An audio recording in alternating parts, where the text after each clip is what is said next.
Do the people named on the pages of the Bible really exist? How representative are the people in your book of the archaeology we have as a whole for biblical figures? It's probably somewhere in the area of 30 to 40%. We might have significantly higher in the New Testament, and one of the reasons for that is it's closer to our time. Also, it's the Roman period. Yeah. There's a lot more writing that was done and things that have survived as well. But, it's a very substantial portion considering how long ago all these events happened and how long ago these people lived.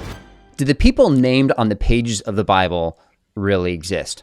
According to our guest today, archaeologist Titus Kennedy, we find evidence for the existence of kings, generals, priests, governors, scribes, and more.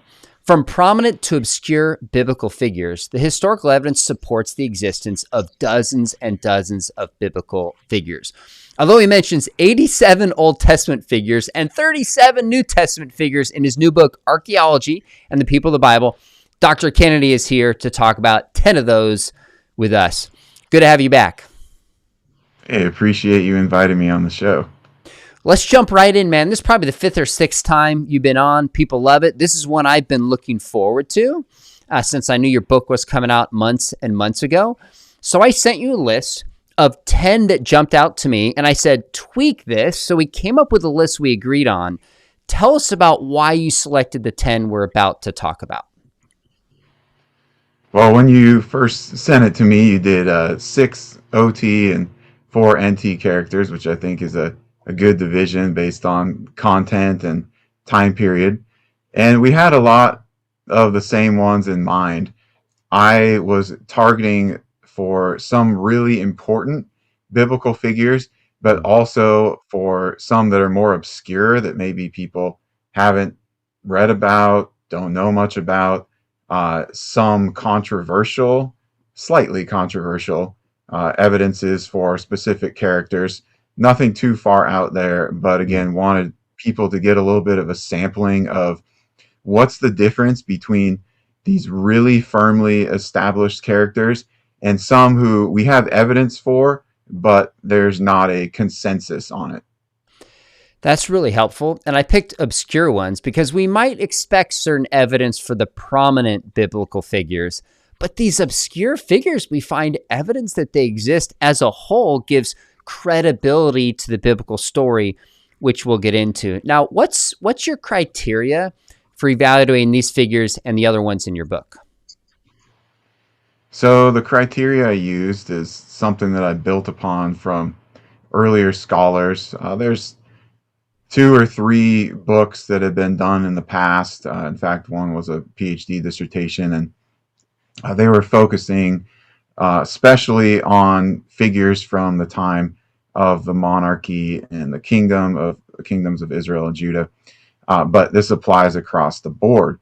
And so first, we have to have the name match. And that may seem super obvious, but sometimes we have situations where scholars have proposed that a name found in an ancient text is a nickname or an alternative name for a person named in the Bible. And yet this is pure speculation. So those types I didn't include. We also have situations in the Bible where someone is only named by their title. We don't actually have their personal name. And so I didn't use any of those because, again, this is going to be more speculative. It's going to be based on circumstantial evidence. So we've got to have the same name. Now, everyone should understand that when you transition from one language to another, names can look a little bit different, but we can see where those changes take place in the pronunciation or the spelling. So it should be fairly obvious. The names match. That's the first thing.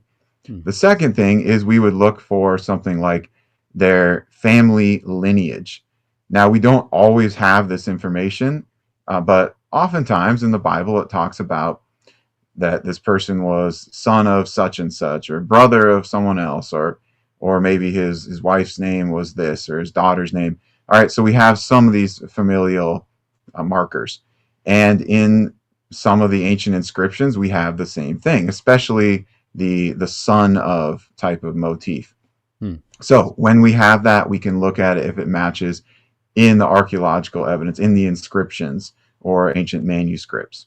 So that's a second thing to look for.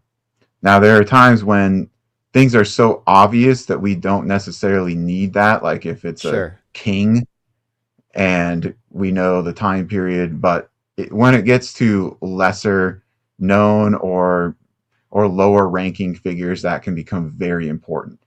The third would be their occupation or their title or some type of accomplishment they had. And this could be king, this could be scribe, this could be servant. So we have a lot of different titles that we read about in the Bible, and in many cases, those match up with the archaeological inscriptions. The fourth would be the chronological setting.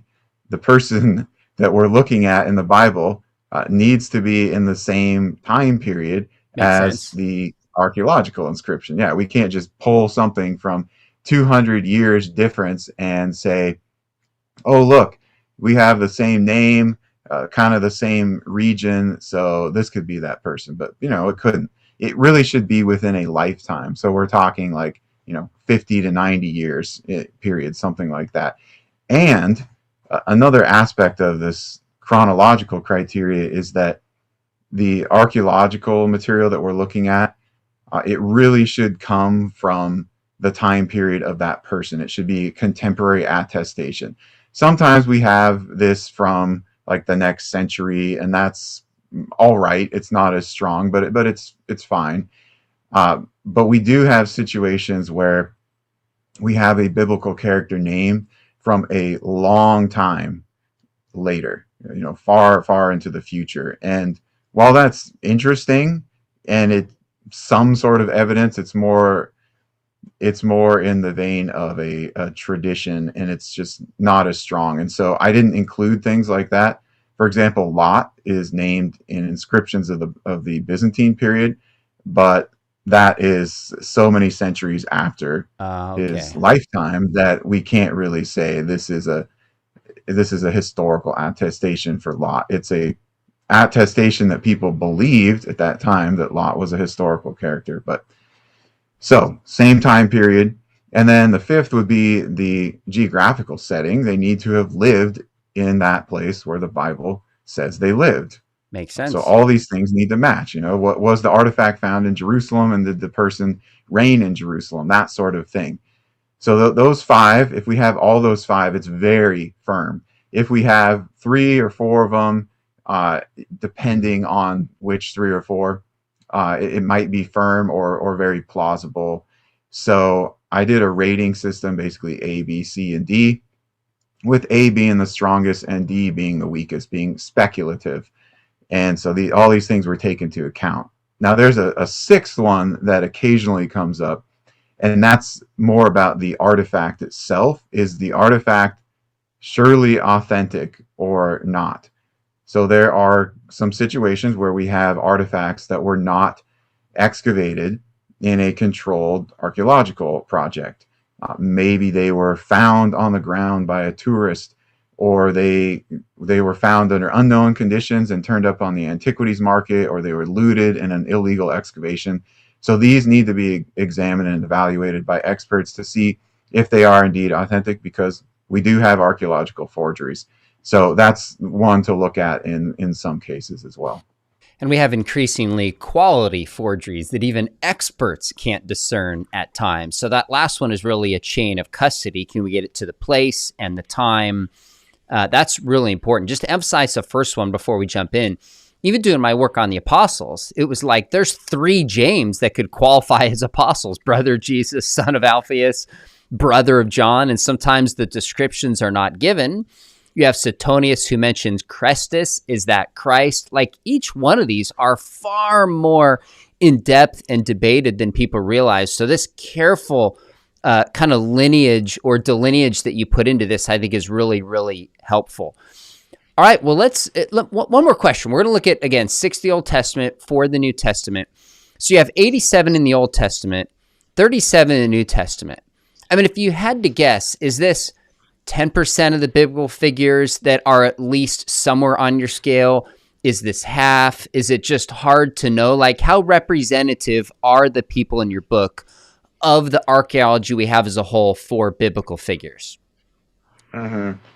In terms of significant characters in the Bible, not getting into all the random names that occur once or we have no information about them, it's probably somewhere in the area of 30 to 40%.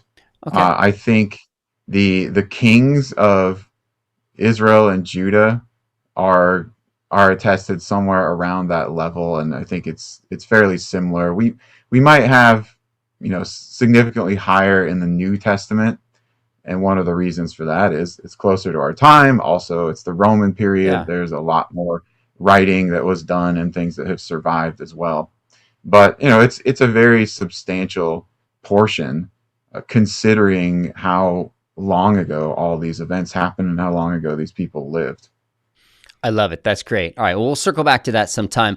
Let's jump in. And the first one is my favorite biblical character, of course, Jesus aside, especially in the Old Testament, is King David. Yeah, David is incredibly important, both historically and theologically, throughout the Bible. So this is really a foundational person. But oddly enough, until the early 90s, we had essentially no archaeological evidence for the existence of David. Kind of a head scratcher there, especially since so many excavations had been done. But this is just what happens with archaeology. You never know what you're going to find, and you never know what you're not going to find. And because of this, most archaeologists and ancient historians, and even a lot of biblical scholars through the 80s into the early 90s, were of the opinion that David was a mythological or fictional character, again, because we had no archaeological evidence for him. All of that, though, changed in 1993, and then from that point on, just more and more and more has been discovered. So 1993, the ancient site of Dan, north of the Sea of Galilee, being excavated. And in the plaza in front of the city gate, they take up this large stone slab, and they look at one of the sides of it, and on the side there is an Aramean inscription. And so that, immediately was of great interest, because you just don't find stone inscriptions all that often. But as they looked at it, they noticed this phrase there, House of David, which is a phrase that occurs in the Bible, for example, in the book of Samuel, and that's in reference to King David and the dynasty of Israelite kings that he founded. So they translate this, and they find that it's a victory stele of the Arameans, probably Hazael. Mm. And so we have the enemies of the Israelites talking about king of Israel and Judah that they defeated, and how these were of the house of David. And so we know from the context immediately it is indeed talking about King David and the royal dynasty that he founded. And so this changed everything almost overnight in terms of the evidence for David being a historical person. And after that, the Mesha stele was reassessed, and the phrase House of David was shown to be on there too. So that was also an enemy of the Israelites who knew about David and his dynasty. Both of these from the 9th century BC, so pretty close to the time of David. And then there's one other scholar who actually suggests that David is referenced on this inscription or wall relief of Pharaoh Shoshank I. It's maybe a little bit more tentative, but worth mentioning.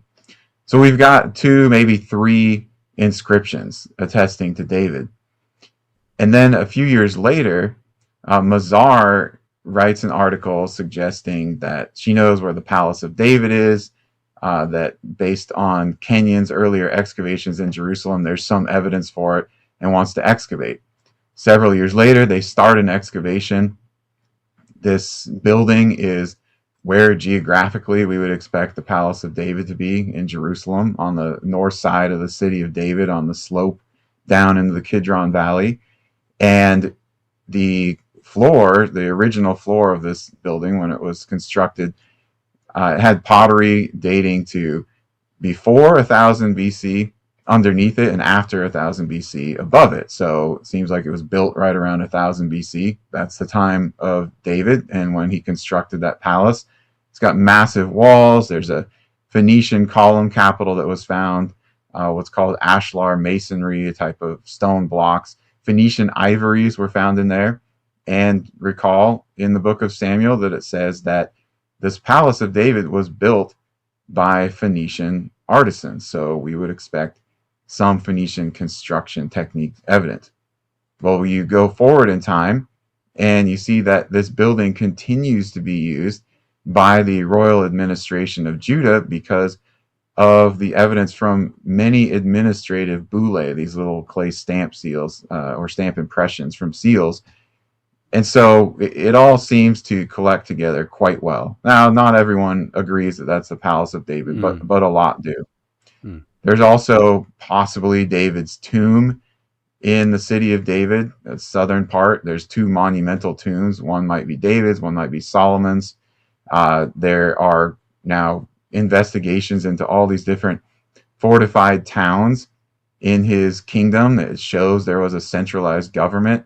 So places like Khirbet Kayatha, Lachish, Mitzpah, Beit Shemesh, Dawara, all of this is piling up and showing not only that David was a historical person, but that he ruled over an actual kingdom. There's evidence of literacy at this time, so they could write down the events in the Bible.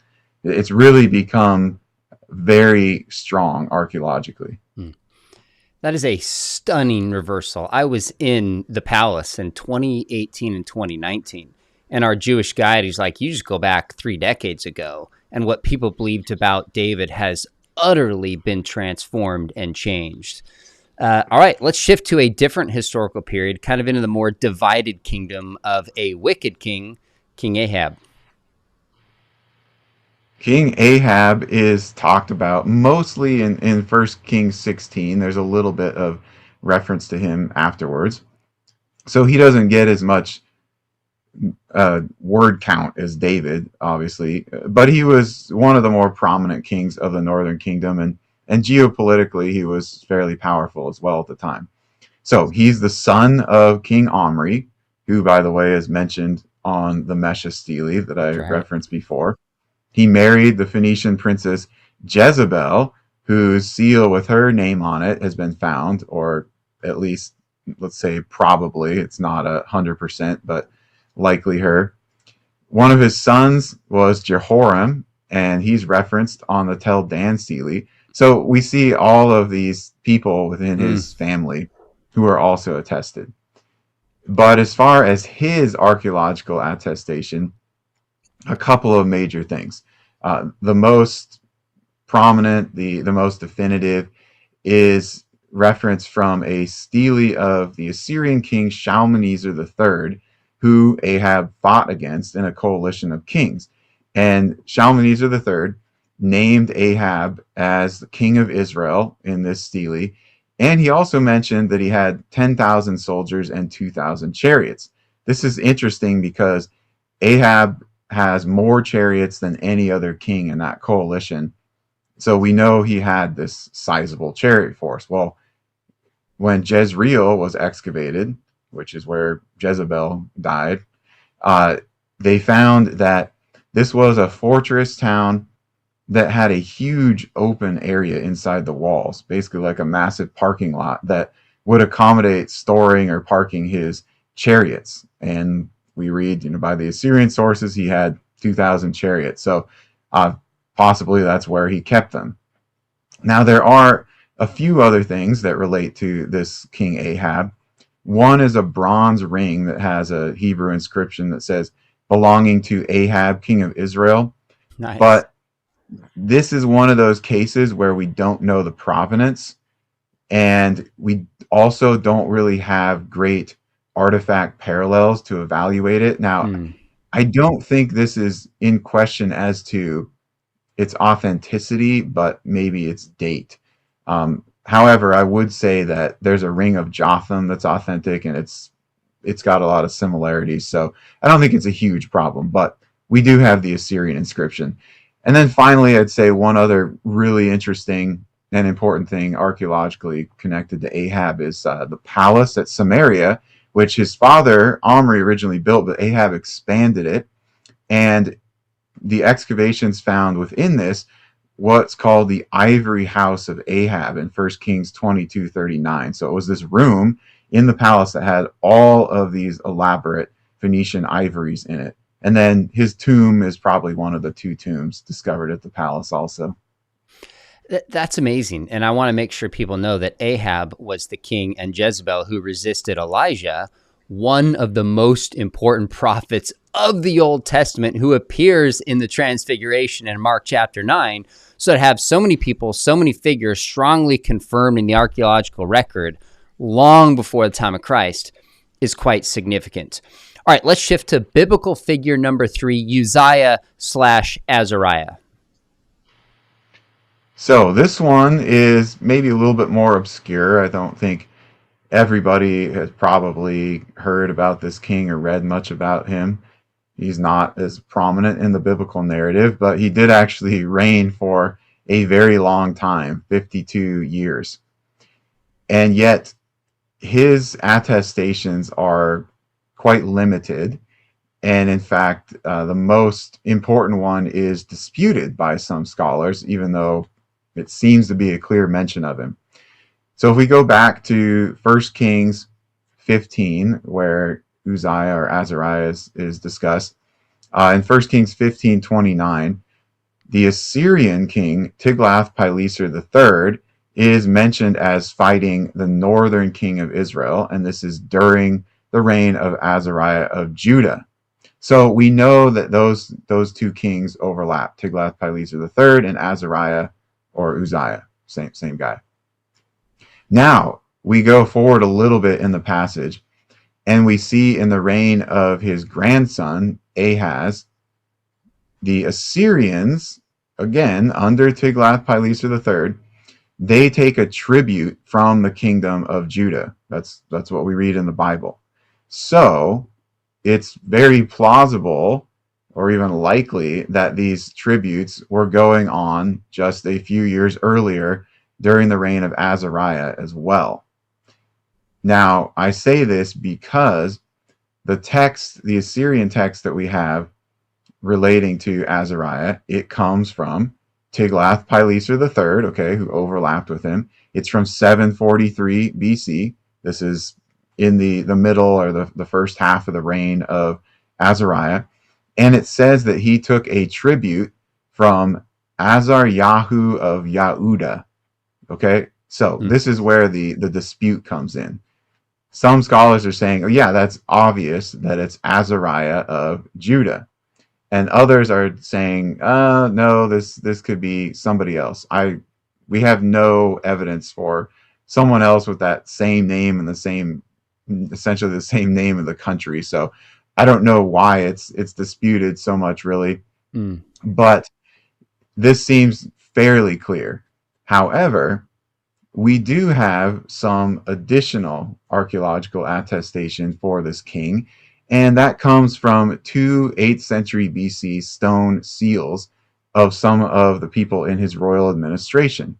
One is Abijah, servant of Uzziah, and then the other is Shebnayahu, servant of Uzziah. So those pretty solidly attest to his reign as king of Judah as well. And then the third one, which I think probably more people actually know about because they may have seen this in the museum or read about it, it's a little bit more widely circulated and pictured, is something that's often called the Uzziah tablet.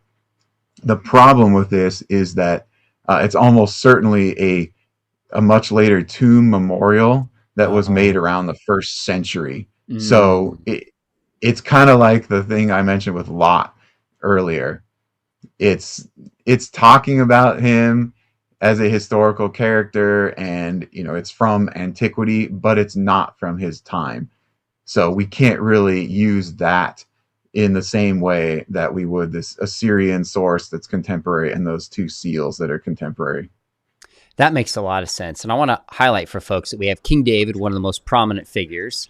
We have King Ahab, who is time after David, a wicked king, and then a more obscure figure like Uzziah with multiple lines of evidence that he existed in that time, in that place. Now we're going to move to arguably, if not the most important, the most commonly cited in the New Testament, Old Testament prophet, Isaiah. Virgin birth, Isaiah 7, the suffering servant, Isaiah 53. What's some of the historical evidence that Isaiah was a real figure?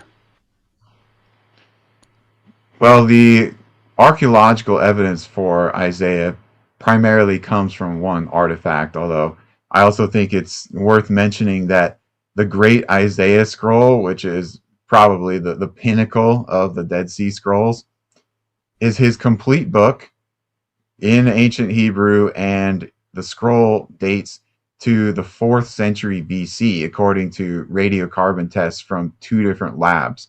So it's one of the earliest, maybe even the earliest of the Dead Sea Scrolls, and it comes from the intertestamental period, and it's not too far off from Isaiah's time. So that's I think very interesting, but not contemporary, right? So we go to archaeological excavations in Jerusalem, fairly recent, really only several years ago this happened. And Mazar's digging there, and they find this boule. Okay, again, this is a result of a seal, so it's stamped into clay. So it's not the seal itself, but it's what the seal creates. So it's the impression of the seal used to put over documents. And they find one of Hezekiah, king of Judah, which is really significant because that was the first Hezekiah bulla to be found in a controlled archaeological excavation. Well, right around there then, though, they find another bulla, and this one has the name Isaiah on it. Now, it's not just Isaiah, though. It is Isaiah on one line, and then on the bottom line, we have this word, which looks a whole lot like prophet. Now, I say looks a whole lot like it because the very end of it is broken off. So we're missing the final letter of prophet. But it's really implausible to suggest that it's anything else. There were some ideas that maybe it was a reference to a place name, but this is not consistent with what we see in Boule. They're either talking about their family relationships or their occupation. So Isaiah the prophet there. That is the opinion of many scholars. Others still, dispute it a little bit or say, maybe it's some other word at the bottom there. But that would be our archaeological attestation for Isaiah the prophet. His seal impression from Jerusalem from 700 BC when he lived, right in the area of one of Hezekiah's seal impression, the king that he served under. So I think pretty powerful evidence there. We've got 4 of the 5 criteria, and he was so prominent, really the only prophet there in Judah serving in that role, that it's very difficult to say that could have been someone else. That's a great find. Now, of course, so far, anyone who's read the Bible for 5 minutes or been to church on Christmas knows King David and knows Isaiah. But the next one, some people might think, you might have even made up this name. And I might even mispronounce it. The funny thing is you read these names, but then when you pronounce it, it might be a little different. Would it be Adramelech? So correct my pronunciation if that's not right, and tell us about this figure. Yeah, this guy in the Bible, he is called Adramelech, but in Assyrian sources, it's Arda Mulisu. So here's some of the situations where we have a little bit of change from one language to the other. Sometimes consonants get flipped. This is called metathesis. It's a common issue. It doesn't disqualify the name equivalence, and in fact, this identification is really not disputed. But he is a very obscure character because he's really mentioned in one specific event that is recorded in one verse in 2 Kings 19, and then in a verse in Isaiah 37, and it's the same event, it's the same words even. So kind of doubling up on this. It is a significant event geopolitically, but it's not that significant in terms of the kingdom of Judah or the Israelites. So Adramelech was one of the sons of King Sennacherib. So King Sennacherib, for those who don't remember this guy, he was the Assyrian king who came and he attacked Judah during the time of Hezekiah, basically took all the cities and towns of Judah except for Jerusalem, besieged Jerusalem, wanted to take that over, but the Lord came and destroyed his officers and mighty warriors, and then he went back to his capital, Nineveh, with a tribute from Hezekiah. So his father was a really prominent and powerful king. Where he becomes important, Adramelech, is that he's involved in the assassination of his father Sennacherib, which is recounted in 2 Kings 19 and Isaiah 37. So both Kings and both Isaiah, they give us his name. And ironically, he wasn't the only one involved in this assassination, but he is the one that a lot of the blame gets pinned on, and he's the one that's the best attested. So that's why we're talking about him. Yeah. But this is even recorded in Assyrian sources. This assassination of his father Sennacherib.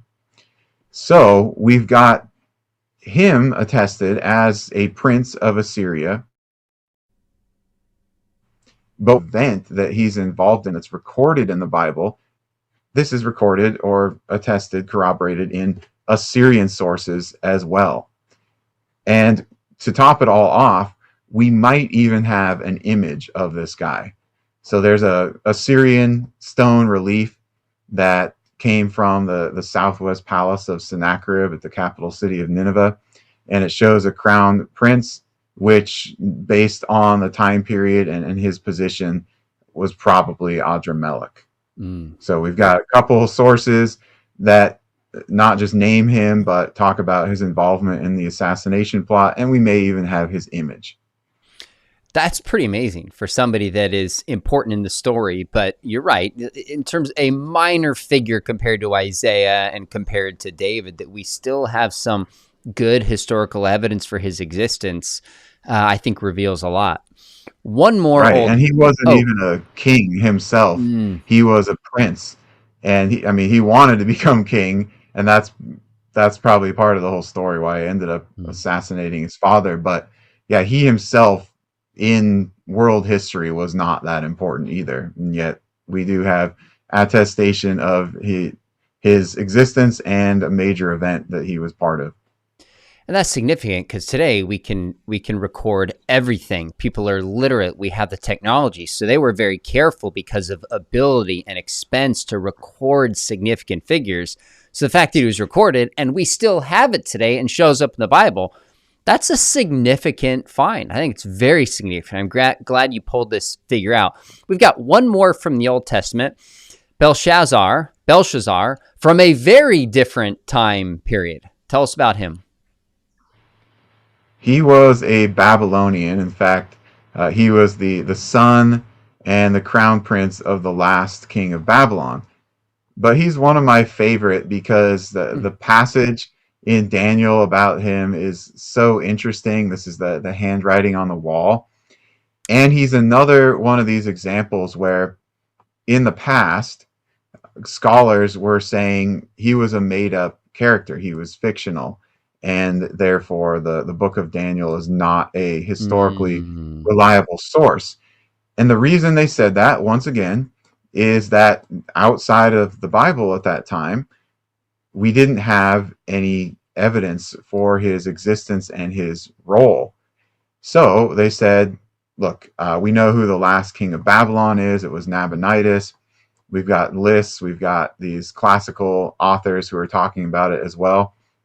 And there's no mention of any Belshazzar, who is this guy? So he must just be created. And then what happened is that more things started to be discovered and translated. And the most important of these was attesting to his existence with his name and his position. And that was on one of the cylinders of Nabonidus, where it says that Belshazzar was his firstborn son. So suddenly we've got his name, and he is the firstborn son of Nabonidus, the last king of Babylon. This also tells us that he is the crown prince. Well, if we go to the Babylonian Chronicles, we see that for many years, the crown prince of Babylon was the one who was actually ruling in Babylon while his father Nabonidus was off in Arabia and other places. So that puts Belshazzar in the position of acting king. Then if we go to what's called the verse account of Nabonidus, we read that Nabonidus actually appointed his firstborn son, who was Belshazzar, as king of Babylon. He gave him the kingship, it says. So that's why Daniel talks about him as the king of Babylon, because he was holding that position. Now his father was still alive, and that's an important point for another part of the passage in Daniel, because Daniel is offered third place in the kingdom if he can decipher the handwriting on the wall. And people might wonder, why isn't he offered second place in the kingdom? What's going on with that? Well, it's because Nabonidus was still alive, even though he wasn't in Babylon. So he was actually first in the kingdom. Belshazzar was second in the kingdom, and so he couldn't give any higher position than third place in the kingdom. Since some of those earlier discoveries, there have been more Babylonian documents that have been found naming Belshazzar, and one that I think is pretty important in the whole discussion of, was he really king of Babylon? Did he really hold that authority at the time? Is a cuneiform tablet where someone swears an oath to both Nabonidus and Belshazzar. So it seems like they had equal status and power, or at least close to it. There was a co-regency with the father being number one, but it wasn't that he was just some prince who had a little bit of authority. No, the Babylonian documents really indicate that he did exercise the power of kingship in Babylon during that time that the book of Daniel talks about. That's amazing. Now, we've discussed 6 figures from the Old Testament. You discussed 81 others, and there's a ton more. I just want to remind people, if we go back to really Genesis 12 with Abraham, there's evidence for Abraham, evidence for the patriarchs, there's evidence for Moses, there's evidence for Joshua, there's evidence for Ezra, Nehemiah. I mean, go through the Old Testament. It's like a drumbeat from obscure to prominent figures. And the narrative I don't want people to miss is there's consistently doubt about the existence of Belshazzar, doubt about the existence of David. And of course, the Bible has recorded this all along. And then a tablet shows up, and then a pallet shows up, or palace, and then some kind of stamp shows up in the right time, in the right place, seems to confirm what the Bible has said all along. Now, of course, we don't have all the biblical figures because so much of the archaeological record has not even been excavated yet. But let's put a pin in that, and let's shift to 4 in the New Testament. Now, we could talk about evidence for the apostles, of course, evidence for Jesus. You and I did a whole program just on the historical archaeological evidence for Jesus. But this first one, I'm really curious where you'll take this, because he's a controversial figure, is Quirinius. Quirinius, the controversy around him stems more from the chronology of the birth of Jesus and how he connects into that exactly. But as far as his existence and position, I don't think we have any controversy as well. So I get into some more of those details in my book on excavating the evidence for Jesus. But in this book, I primarily am just talking about his position and how that connects to the Bible and the gospel specifically. So he's named once, Luke 2:2, and he is said to be a ruler of Syria. And so from that Greek word, we could infer that he held a position such as legate. All right. Now that there's a couple different types of legate. We can have one that is a governor of a province, and we can have one that is a military commander, commander of legions. And at this point in time, I think that it's talking about Quirinius as the commander of a legion. And that is where we see some direct corroboration from archaeology. There are a number of references to Quirinius in Roman sources. I mean, we could look at historical manuscripts like those of Josephus and Tacitus and Pliny the Elder and Suetonius. All these, they talk about Quirinius, and we actually know Hmm. quite a bit about his life. Hmm. But as far as archaeological inscriptions and for what we're looking at in connection to the Gospels, we have a couple of very important artifacts. One is the lapis vanitas, which was discovered in Beirut, which at the Roman period time was part of the province of Syria. And that's Hmm. important because in Luke 2:2, it says that Quirinius was a ruler of Syria. All right, so on this inscription, which is in Latin, we have mention of Augustus. We have mention of a census that was ordered and being carried out. We have mention of the legate Quirinius. And then we have mention of one of his officers carrying out a census in a town or a city of Syria, Apamea. So all of these things connect well to what we see going on in Luke chapter 2. And certainly they verify the existence of Quirinius, not just as a prominent Roman, but in this position of legate.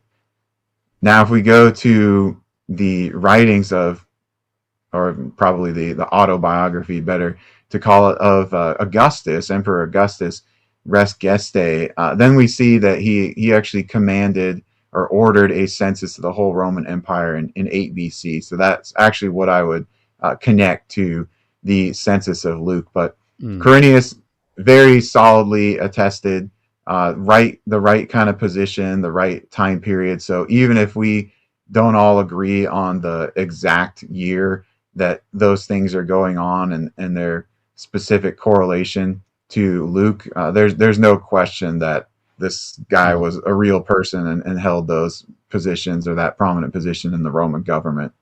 It's amazing we have both the archaeology and the extra biblical writings that confirm the time and the place of Quirinius. How about another figure people might recognize but not know exactly how he fits in is Aretas the Fourth, or maybe it's Aratus the Fourth. Yeah, probably a lot of different pronunciations. Aritas, the fourth, Hmm. we could call him as well. And I like this one because he's one of those obscure figures in the New Testament who is mentioned just once, although Hmm. geopolitically he was fairly powerful. He was king of Nabatea, and he's mentioned by Paul in 2 Corinthians 11:32 when Paul is talking about his escape from Damascus. And we read that Aretas the Fourth, or during his reign, one of his officials was trying to pursue and capture Paul in Damascus, but Paul gets away with the help of other Christians there. Now, Aretas the Fourth, very well attested archaeologically and in ancient history. For example, we have coins that he minted that have his name and his image on them. We Hmm. have burial inscriptions of some of his government officials that refer to him. We have other really interesting biblical connections, like his daughter was married to Herod Antipas before Herod Antipas divorced her and married his brother Philip's wife, Herodias, who was the mother of Salome. And of course, John the Baptist condemned all this. And John the Baptist and this whole debacle is written about in Josephus as well. Hmm. So all those people too that I just mentioned, they are all part of this archaeological corroboration. They're all attested by archaeological finds and ancient manuscripts. But I think one fact that people will find really interesting is that if you go to Petra, where probably a lot of people have been, or they want to I've go, been maybe there. they will someday. Yeah, and you walk through the canyon and you go, and then the first of those incredible carved buildings that you see, that's called the Treasury, the most famous one, it's in Indiana Jones. This was almost certainly the tomb of Aritas the Fourth, Wow, that's and cool. the, yeah, it's pretty awesome. Like, when I first learned about that, I was like, okay, very cool. That everybody knows about this iconic location, but not that many know that it's the tomb of this person who is mentioned in the letter of Paul. The reason that archaeologists attribute this to Aritas the Fourth is because, according to the findings, that tomb was constructed and carved during his reign, and those monuments. So there are other tombs like this all through Petra. These are all tombs of the Nabatean kings. So even though his name wasn't found on it, it's almost certainly his because it was made during his reign. So he would have made it for himself. That's so fascinating. I never made this connection, Titus, but Aritas is not mentioned in Acts 9, which of course is after the conversion of Saul. He goes and preaches in Damascus, and that's written by Luke, right? Mm-hmm. Even though he's an eyewitness of Paul. And then in 2 Corinthians chapter 11, he mentions in Damascus, the city, the governor, the position under King Aretas. He was lowered in a basket, which lines up with Acts chapter 9. Fascinating further details given there that in some ways you could call it an undesigned coincidence that advances the narrative, especially with the tomb. I had no idea that was in Petra. That was one of my favorite places in the world I went to as a kid and have always wanted to go back. So that's fascinating. All right, we got two more New Testament figures. This one should be more recognizable, although there's a number of different Herods, of course, starting with Herod the Great during the birth of Jesus. Herod Agrippa the First. So Herod Agrippa the First, he is, I think, fairly well known to readers of the New Testament because he is the local ruler, local king that we see first start to take persecution of Christians to the next level. So if we go to Acts chapter 12, I'll just read this right here. It says, "Now about that time, Herod the king laid hands on some who belonged to the church in order to mistreat them, and he had James, the brother of John, put to death with a sword. When he saw that it pleased the Jews, he proceeded to arrest Peter also." So he kills James, the brother of John, and he arrests Peter. And, Peter may have been his next target for execution, but That's right. God saved him. So he was really opposed to the Christians and the apostles. And as we read later in that passage, though, we see his death comes at sort of unexpected circumstances, certainly for him and I think most of the people in his kingdom. He's at Caesarea Maritima, which we know that because Josephus actually tells us the story as well. Josephus gives us his account of the events of Acts 12. And he goes out and he makes this speech, and he's got on this garment that's sparkling in the sun, and people are calling him a god. And he just laps it up and he loves it. He doesn't reject that at all. And then he's struck by God, and he ends up dying soon after because of that. And so this is written about in Acts 12, but it's also written about in Josephus, who recorded or put together this history at the end of the first century. So very, very, very close, almost a contemporary account there. So that's one really important source. But Herod Agrippa the First is also attested just by so many different archaeological finds. He minted coins, his own coins. He puts his name and his title on them. He's talked about by other authors, historians of the first and second centuries. We have a lot of his building projects that he did as well. So, this is not a person who we have questionable evidence for. He's very obvious. But what I find so incredibly interesting and important is that Josephus account corroborates the details of Acts 12 also. There's another undesigned coincidence in there, I remember, because James is one of two apostles that are mentioned in the Bible about their martyrdoms. Acts 12:2, and of course, Peter at the end of the Gospel of John. And people have said, well, Agrippa wouldn't want to please the people, which it's described that he wanted to please the people in the passage in Acts 12. And yet Josephus, at that time in the reign of Herod Agrippa, it matches that he was wanting to please the Jews as a whole. It's kind of an additional support for it we get outside of the scriptures. But your point, just the little doubt that Herod Agrippa was a real historical person, I think is significant. And of course, in the other book we talked about on the historical Jesus, you list each of the different Herods and the historical evidence for each one of them. But that's a story for another time. All right, the last one. And again, correct my pronunciation. Is it Berenice or Berenice the second? Yeah, it's rendered both ways, so it can be pronounced either way. So this is Julia Berenice, also known as Berenice the second. In Acts 25 and 26, she is named. And even though she is not that important on the political stage, she was part of the Herodian dynasty, so the Herodian royal family. She was the daughter of Herod Agrippa I that we just talked about. Okay, so more family connections here. She was the great-granddaughter of King Herod the Great, who, of course, we have massive archaeological attestation for her as well. One of her brothers was Herod Agrippa II, who he's also named in Acts, and we've got plenty of archaeological attestation for him. So she, of course, wasn't a king, didn't really hold any political office, but I think she was well known in the upper echelon social circles because of her family, and maybe some of her poor choices or possibly strange relationship going on with her brother.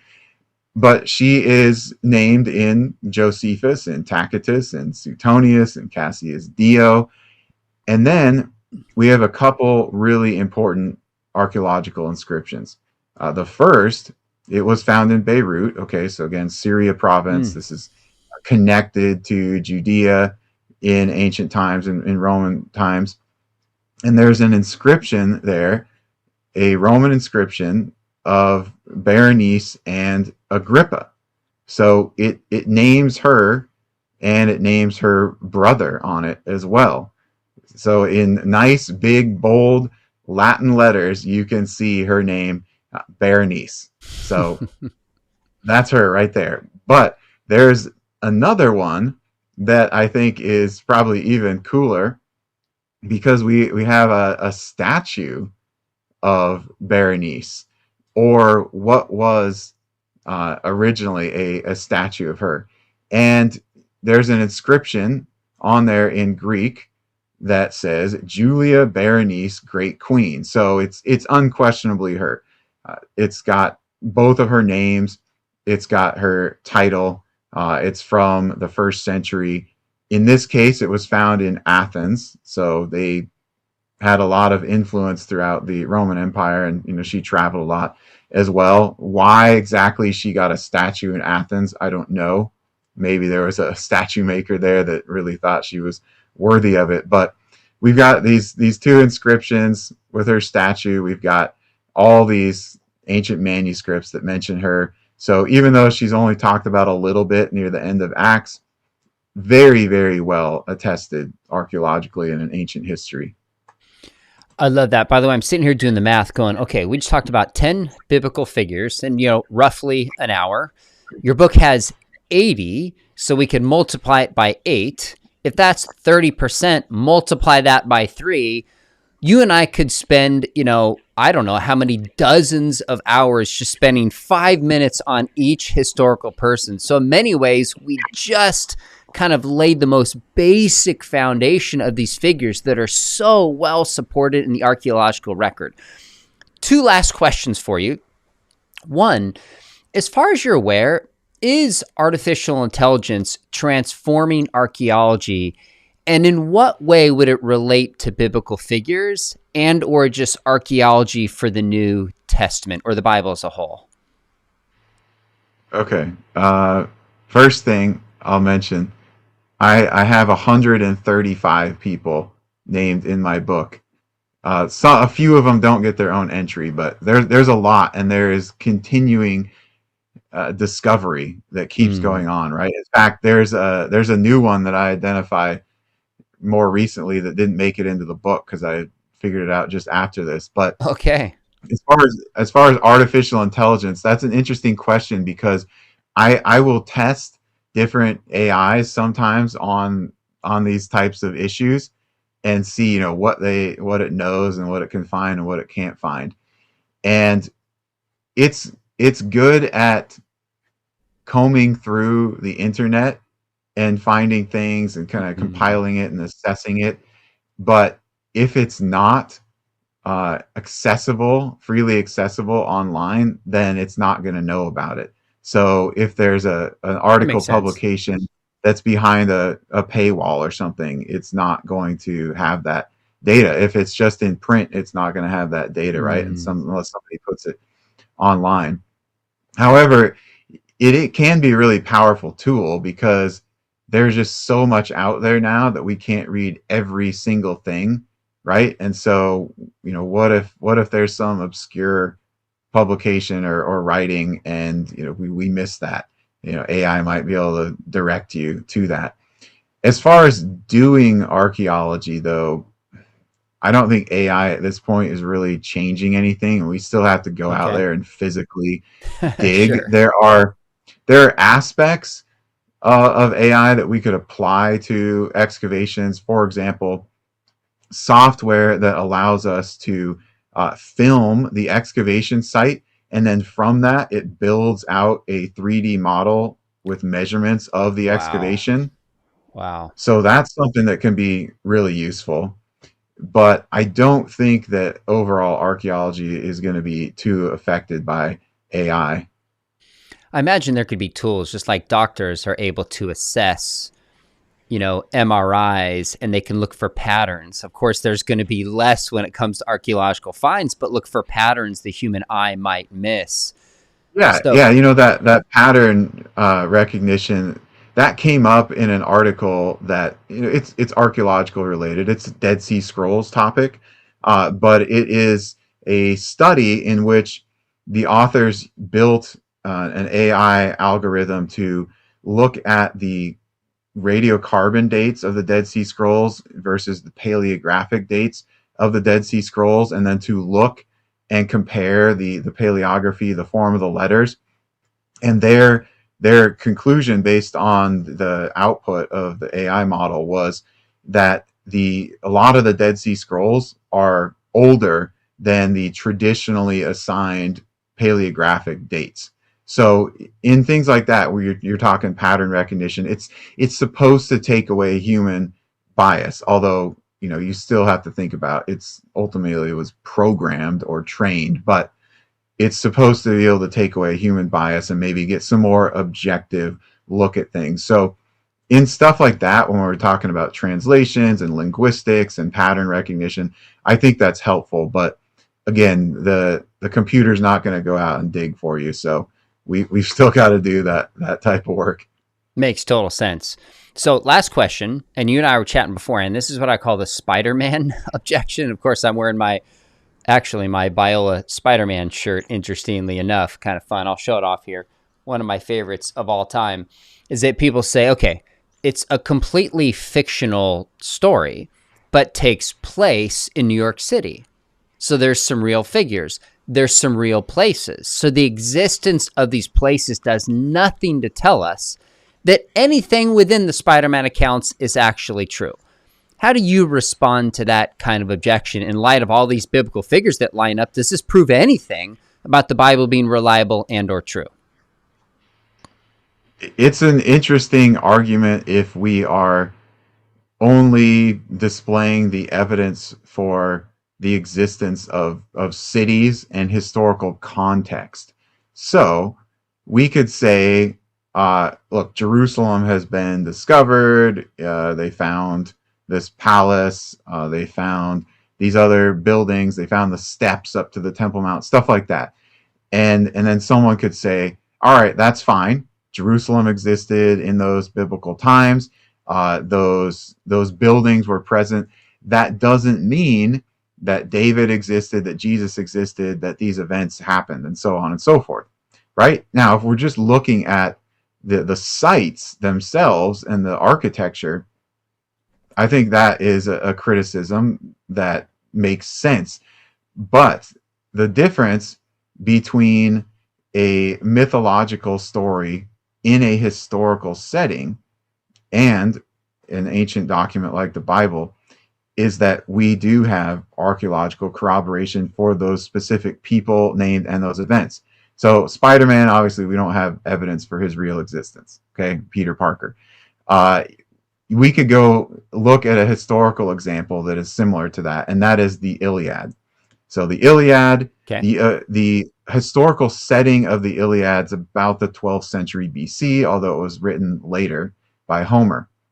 So Troy was a real place, and the kingdom of Mycenae was a real place, and there was actually some kind of war, and the city got destroyed. That's been verified archaeologically, but that doesn't mean that Hector and Achilles and Priam and Helen and Paris and all these people, doesn't mean they existed, or that they fought a duel and all these things happened, right? Because we actually have zero archaeological evidence for the existence of any of those characters. None of them are named until long after Homer writes the epic, and then we see, like on Greek vases, some of the scenes from the Iliad shown with the names of the people. So they're actually just depicting the story in Homer. They're not back there, 500, 600 years earlier with contemporary archaeological evidence. So what you're talking about with the Spider-Man fallacy, that can apply to the Iliad, but it doesn't work with the Bible because we do have archaeological evidence for these people like David, like Hezekiah, like Adramelech, like Belshazzar, and so forth. And so it's not just in a real place or a real historical context. They're real verified people, and a lot of times the specific events are even verified by outside sources as well. That's great. And of course, we know Spider-Man exists in a genre known as a comic book, and we all know that. But we've got historical books here, like Kings, books like Joshua, books like Genesis. We have Gospels, letters of Paul. And these historical figures transcend many of these different genres. And of course, multiple of the New Testament examples you gave come from the writings of Luke. And Luke starts by saying, in the 15th year of the reign of Tiberius Caesar, Pontius Pilate being governor of Judea, Herod being tetrarch of Galilee, his brother Philip, tetrarch of the reign of Iturea and Trachonitis, and Lysanias, tetrarch of Abilene, during the high priest of Annas and Caiaphas. There's historical evidence, if not for all of these, most of these people, places, and times. And then Luke says, for all of them, the word of God came to John, the son of Zechariah, in the wilderness. So just like these governors are real, these places are real, this time is real, the word of God coming to John is real. So it's framed in a way that you should expect to find these people and places. And so when we go there and find it, it at least gives some corroboration and support that the author got things right. Minimally should make us say, all right, if they got every single thing listed here right, did they get it right about John? Minimally, I think we should ask that question. Titus, this is awesome. Always enjoy interviewing you. Enjoy each one of your book. It's just encouraging and it's interesting. Maybe we'll have you back to explore some of these biblical figures in depth. If anybody's watching, like, wait a minute, I don't know about Abraham. Tell me about the historical evidence for Hezekiah. Tell me about whatever figure. Let us know which one would be interesting, and we'll take a look and see if we could come back and have a discussion about that. Again, we're here with Dr. Titus Kennedy. His book is called Archaeology and the People of the Bible. Archaeology and the People of the Bible. He lists 135 from the Old Testament and from the New Testament with very quality pictures for each one. Now, you might be thinking, well, I could just search this on the internet, but the key is he laid out his criteria at the beginning where these are very carefully assessed. AI and online is not going to give that to you. So it's a very quick, helpful reference guide for students, for pastors, and those who just want some reliable data on these biblical figures. Make sure you hit subscribe because we will be circling back to archaeology regularly. And by the way, those of you watch, if you hear of breaking stories, send them my way and we'll bring a archaeologist on to talk about it. We've done a couple recently, Titus, one on the archaeology taking place in Colossae, being head up by Clint Arnold, or he's one of the key people that's helping with that, a scholar at Talbot. The case for Jericho being City 5, we had a conversation about that. So folks watching, if you hear of new breaking stories, let me know, and we'll keep circling back to that. And make sure you hit subscribe because we actually have Dr. Kennedy come and teach a class for us on archaeology as often as we can in our master's program. We'd love to have you. It's online and in person. Information is below. And by the way, if you're not ready for master's, we have a full certificate program now, totally updated, big discount in the description on each of my YouTube videos. Dr. Kennedy, really appreciate your time. It's always fun. Thanks for coming back. Thanks, Sean.